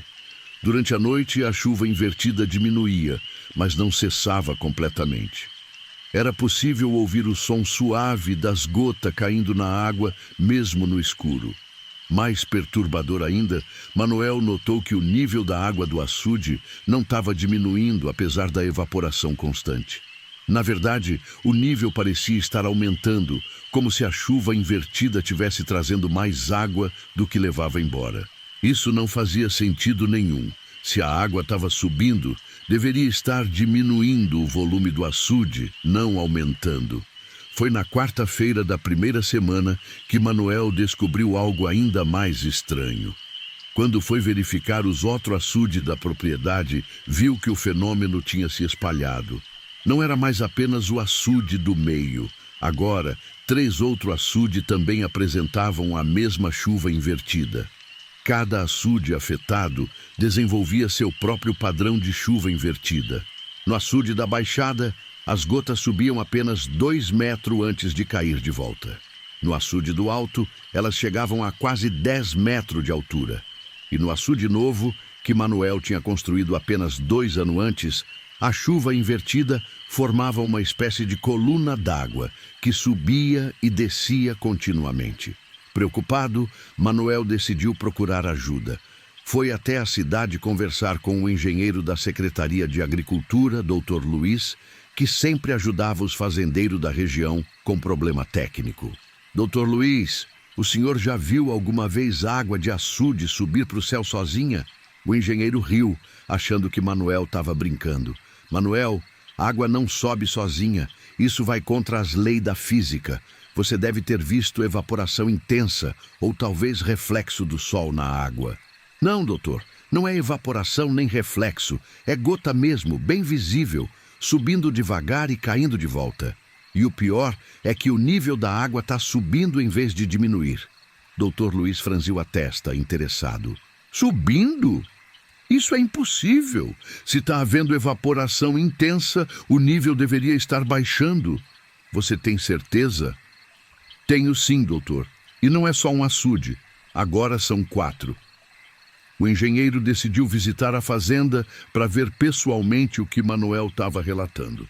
Na sexta-feira, ele chegou à propriedade acompanhado de um técnico da empresa de saneamento da região. Quando chegaram ao primeiro açude afetado, os dois ficaram sem palavras. A chuva invertida estava acontecendo exatamente como Manuel tinha descrito, gota de água subindo lentamente para o céu e caindo de volta na superfície com um padrão regular e hipnótico. Isso é impossível, murmurou o Dr. Luiz. Nunca vi nada parecido em 20 anos de engenharia. O técnico do saneamento pegou alguns instrumentos e começou a medir a qualidade da água. Os resultados foram normais: pH adequado, ausência de contaminante químico, temperatura dentro do esperado. A água era comum, sem qualquer propriedade especial que pudesse explicar o comportamento anômalo. A água está normal, disse o técnico, mas o fenômeno é real. Não sei que força está causando isso, mas definitivamente não é natural. Dr. Luiz tirou várias fotos e gravou vídeo do fenômeno. Prometeu levar o caso para os especialistas da Universidade Estadual e tentar encontrar uma explicação científica para o que estava acontecendo. Mas antes que os especialistas chegassem à fazenda, a situação piorou drasticamente. Na segunda-feira seguinte, Manuel acordou com um barulho estranho vindo da direção dos açudes. Era um som que lembrava chuva pesada, mas o céu estava completamente limpo. Quando saiu para investigar, viu algo que fez o coração disparar de medo. A chuva invertida tinha se intensificado durante a noite.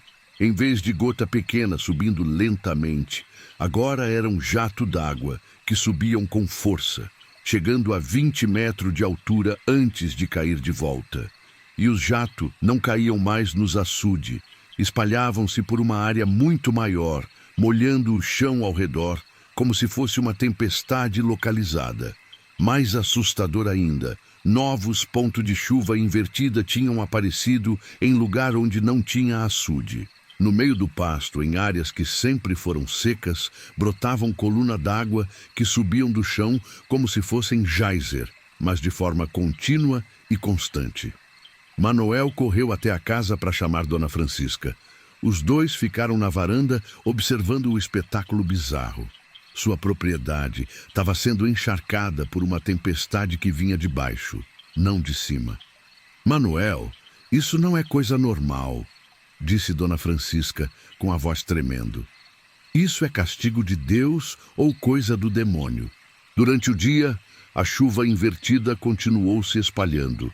Novas colunas d'água apareciam a cada hora, sempre em local diferente da propriedade.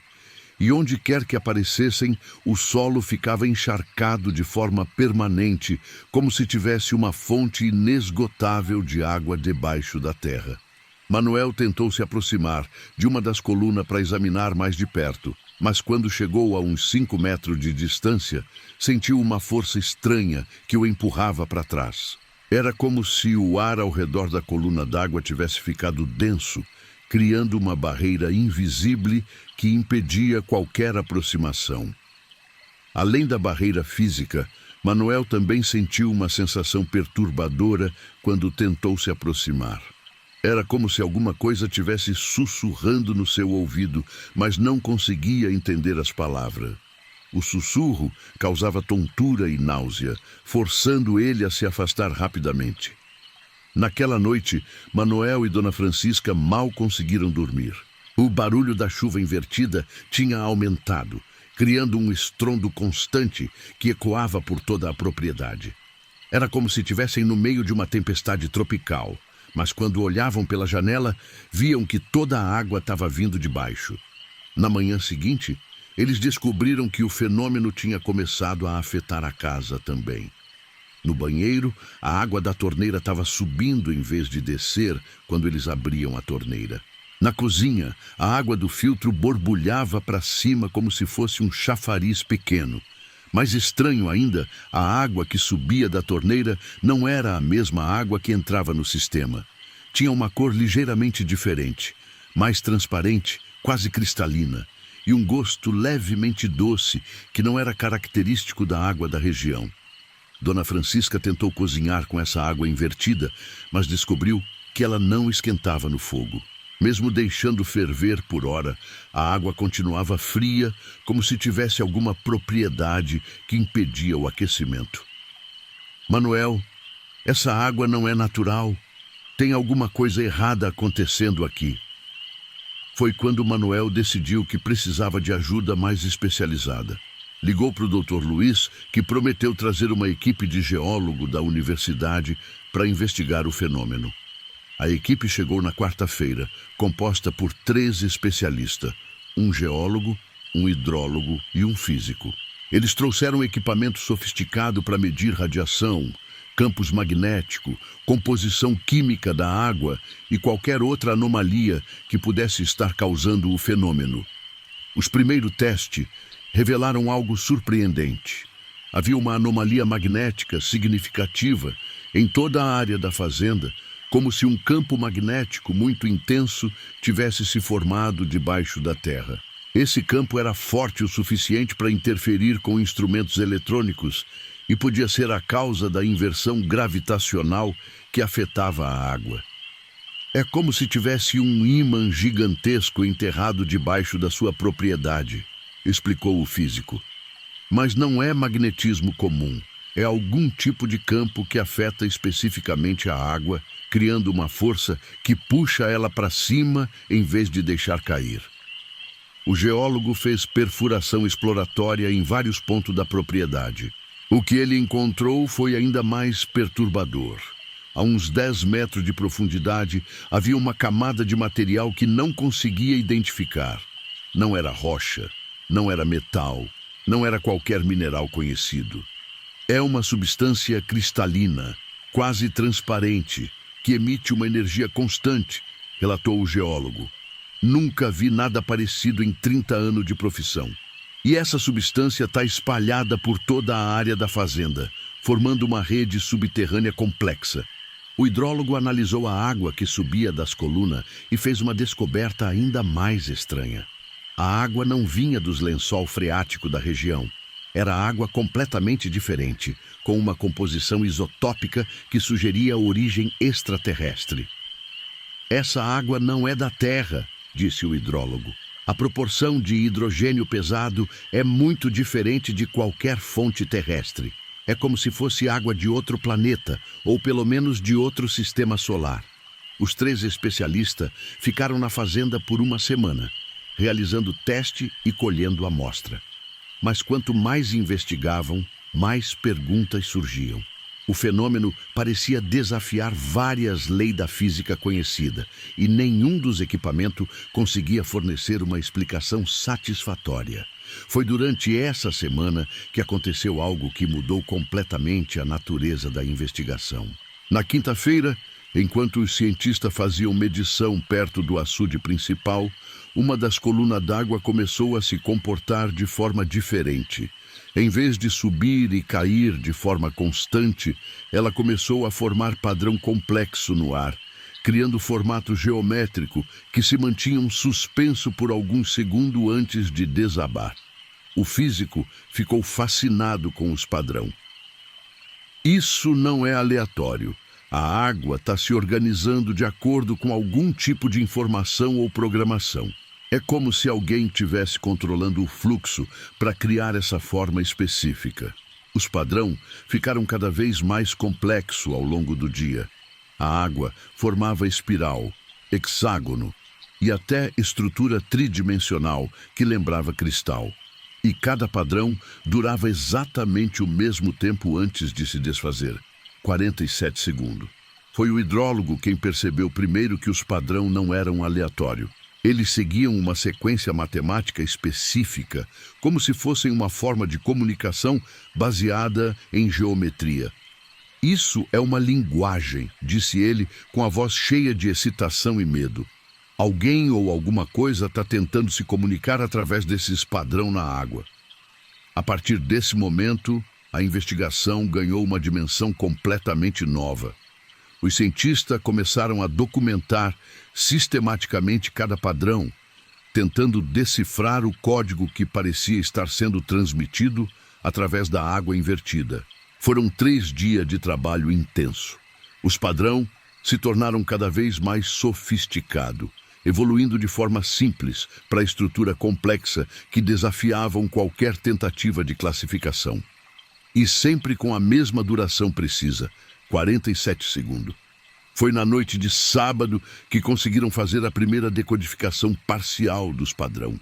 Usando software de análise matemática, descobriram que as formas geométricas correspondiam à coordenada astronômica específica, a localização exata de um sistema estelar a aproximadamente 300 anos-luz da Terra. Isso não pode ser coincidência, murmurou o físico. Essas coordenadas são precisas demais para serem acidentais. Alguém está transmitindo informação sobre sua origem através dessa água. Na manhã de domingo, aconteceu algo que confirmou sua suspeita de forma definitiva. Todas as colunas d'água da fazenda começaram a pulsar em sincronia, criando um padrão unificado que era visível de grande distância. E no centro desse padrão, formou-se uma imagem reconhecível, um mapa tridimensional do sistema solar, com a Terra claramente identificada. A mensagem era clara. Quem quer que estivesse controlando o fenômeno conhecia perfeitamente a localização da Terra e estava tentando estabelecer algum tipo de contato. Foi nesse momento que Manuel tomou uma decisão que mudaria sua vida para sempre.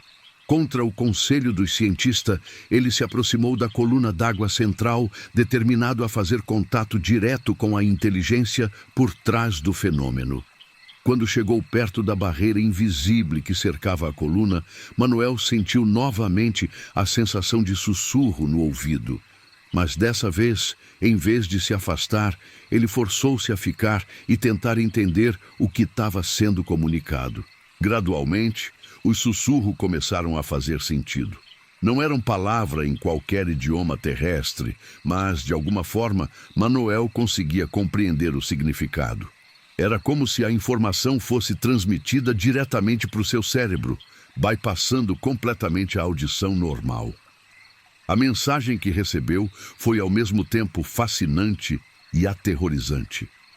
A substância cristalina encontrada no subsolo da fazenda não era natural da Terra. Era parte de uma sonda exploratória enviada por uma civilização avançada do sistema estelar, cujas coordenadas tinham sido transmitidas através dos padrão d'água.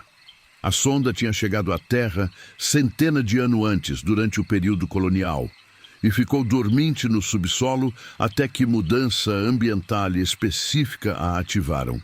A construção dos açudes na fazenda de Manoel, combinada com mudança na composição química do solo causada pela agricultura moderna, tinha criado as condições necessárias para a ativação. Uma vez ativada, a sonda começou a cumprir sua programação original: estudar as formas de vida terrestre e estabelecer comunicação com qualquer inteligência que encontrasse. A água invertida era seu método de chamar atenção e demonstrar capacidade tecnológica superior. Mas a sonda não era apenas um instrumento de exploração passiva. Ela também tinha a capacidade de modificar o ambiente ao seu redor, criando condição adequada para a eventual colonização por sua espécie de origem. O processo já tinha começado. A água alien que subia das colunas não era apenas para a comunicação, era para a terraformação. Cada gota que caía no solo modificava ligeiramente sua composição química, preparando a terra para sustentar forma de vida baseada em silício em vez de carbono. Manoel percebeu que estava presenciando os estágios iniciais de uma invasão alien silenciosa. Mas diferente de invasão violenta, essa era uma colonização gradual e sutil, que transformaria a Terra ao longo de décadas, sem que a maioria da humanidade percebesse o que estava acontecendo. A sonda também transmitiu informação sobre sua espécie de origem. Era um ser baseado em silício, que viviam em planeta com atmosfera rica em vapor d'água e campo magnético muito mais intenso que o da Terra. Eles dependiam de água modificada para sobreviver e tinham desenvolvido tecnologia que permitia alterar a composição química de planeta inteiro através de sonda, como a que estava operando na fazenda. A terraformação completa levaria aproximadamente 100 anos terrestres. Durante esse período, a água modificada se espalharia através de lençol freático, rios e, eventualmente, oceano, alterando gradualmente toda a biosfera do planeta. Ao final do processo, a Terra seria habitável para a espécie alien, mas não mais para ser humano. Manoel ficou em choque com a revelação. Sua propriedade tinha se tornado o centro de uma invasão alien que podia significar o fim da humanidade. E ele era a única pessoa que sabia da verdade, pois apenas ele tinha conseguido estabelecer comunicação direta com a sonda. Quando voltou para o cientista, tentou explicar o que tinha descoberto. Mas eles acharam que ele estava sofrendo alucinação causada por algum efeito colateral do campo magnético anômalo. Manoel, você precisa se afastar dessa área, disse o físico. O campo magnético pode estar afetando sua percepção e causando alucinação. Mas Manoel sabia que não era alucinação. A comunicação com a sonda continuou durante os dias seguintes, fornecendo cada vez mais detalhes sobre o plano de terraformação e sobre a civilização alien responsável por ele. Ele aprendeu que a espécie alien não via a terraformação como invasão. Para eles, era apenas uso eficiente de recursos disponível em planeta não utilizado adequadamente por sua vida nativa. Eles não tinham conceito de propriedade planetária ou direito de espécie nativa. A sonda também revelou que havia outra sonda similar espalhada por todo o planeta, todas ativadas simultaneamente por mudança ambiental causada pela atividade humana moderna. A terraformação já estava acontecendo em vários locais do mundo, sempre disfarçada como fenômeno natural inexplicável. Durante a semana que se seguiram, Manoel observou a progressão da terraformação em sua propriedade. As plantas nativas começaram a morrer, substituída por organismo estranho que cresciam na água modificada. Os animais que bebiam da água alterada desenvolviam um comportamento diferente, tornando-se mais lento e menos responsivo. Até mesmo ele e Dona Francisca começaram a sentir os efeitos. A água que consumiam, mesmo filtrada, continha traço da substância alien. Eles ficaram mais letárgicos, perderam o apetite e começaram a ter sonho estranho onde viam paisagem de planeta distante coberto por oceano de vapor. Foi quando Manuel percebeu que tinha que tomar uma decisão: aceitar passivamente a terraformação e eventual extinção da humanidade ou tentar fazer alguma coisa para impedir o processo. A sonda tinha revelado que sua programação incluía medida de segurança contra interferência. Se detectasse tentativa de sabotagem, ela ativaria um protocolo de defesa que aceleraria drasticamente o processo de terraformação, tornando a região inabitável para ser humano em questão de dia. Mas Manuel também descobriu que havia uma falha no sistema. A sonda dependia da água dos açudes para manter sua operação. Se os açudes fossem drenados simultaneamente, a sonda perderia sua fonte de energia e entraria em modo de hibernação, interrompendo temporariamente a terraformação. O problema era que drenar os açudes significaria destruir o sistema de irrigação que Manuel tinha levado décadas para construir. Sem água, a fazenda se tornaria inviável e ele perderia tudo que tinha trabalhado a vida inteira para conseguir. Mas depois de muita reflexão, Manuel decidiu que o futuro da humanidade era mais importante que sua propriedade pessoal. Numa noite de lua nova, quando a atividade da sonda estava no mínimo, Manuel abriu todos os registros de drenagem dos açudes simultaneamente. Era um trabalho que exigia conhecimento preciso do sistema hidráulico da fazenda, algo que só ele possuía depois de décadas cuidando daquelas terras. A água começou a escoar rapidamente, seguindo o caminho cuidadosamente planejado por Manuel. Em questão de hora, todos os açudes estavam vazios e as colunas d'água invertida começaram a diminuir de intensidade. A sonda reagiu imediatamente, tentando ativar o protocolo de defesa. Mas sem água suficiente para manter sua operação, ela não conseguiu completar a sequência de ativação. Em vez disso, entrou em modo de hibernação, como Manuel tinha previsto. As colunas d'água desapareceram, os padrões geométricos cessaram e o silêncio voltou à fazenda. Mas Manuel sabia que a vitória era apenas temporária. A sonda continuava lá, no subsolo, esperando que as condições adequadas retornassem para reativar o processo de terraformação. Nos meses que se seguiram, Manuel trabalhou para impedir qualquer acúmulo de água na propriedade. Destruiu os açudes, desviou o curso de riacho e até mesmo removeu o sistema de captação de água da chuva que tinha sido a base do sucesso da fazenda por gerações. Sem irrigação adequada, a propriedade rapidamente se tornou improdutiva. O gado teve que ser vendido, as plantações morreram e Manuel perdeu sua fonte de renda. Mas ele sabia que era o preço necessário para impedir uma catástrofe planetária. Dona Francisca nunca entendeu completamente porque o marido tinha destruído tudo que eles tinham construído junto. Manuel tentou explicar sobre a sonda Alien e a terraformação, mas ela achava que ele tinha enlouquecido por causa do estresse de perder a fazenda. Manuel, você destruiu nossa vida por causa de água que subia para o céu. Isso não faz sentido. Mas Manuel sabia que tinha feito a coisa certa. E sua decisão foi validada alguns meses depois, quando começaram a aparecer notícias sobre fenômeno similar em outras partes do mundo. Água que subia ao contrário, padrão geométrico formado por líquido no ar e sempre acompanhado por mudança ambiental inexplicável. Manuel tentou entrar em contato com a autoridade e cientista para avisar sobre a ameaça alien, mas ninguém levou suas afirmações a sério. Era classificado como pessoa com problema mental, obcecada por teoria conspiratória sobre invasão extraterrestre. Frustrado com a incredulidade geral, Manuel decidiu adotar uma abordagem diferente. Começou a viajar pelo país, visitando o lugar onde fenômenos similares tinham sido relatados, e ensinando os fazendeiros locais como drenar suas fontes d'água para interromper a atividade da sonda. Era um trabalho perigoso e ingrato.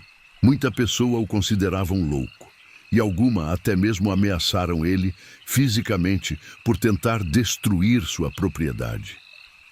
Mas Manuel persistiu, movido pela convicção de que era sua responsabilidade proteger a humanidade contra uma ameaça que só ele compreendia completamente. Ao longo dos anos, Manuel conseguiu identificar e neutralizar dúzia de sonda alien espalhada pelo Brasil. Cada vitória era pequena e temporária, mas ele sabia que estava fazendo diferença na luta contra a terraformação silenciosa. Dona Francisca eventualmente compreendeu e apoiou a missão do marido, especialmente depois que ela mesma presenciou o fenômeno da água invertida em outras propriedades. Eles venderam o que restava da fazenda e dedicaram o resto da vida a essa causa aparentemente impossível.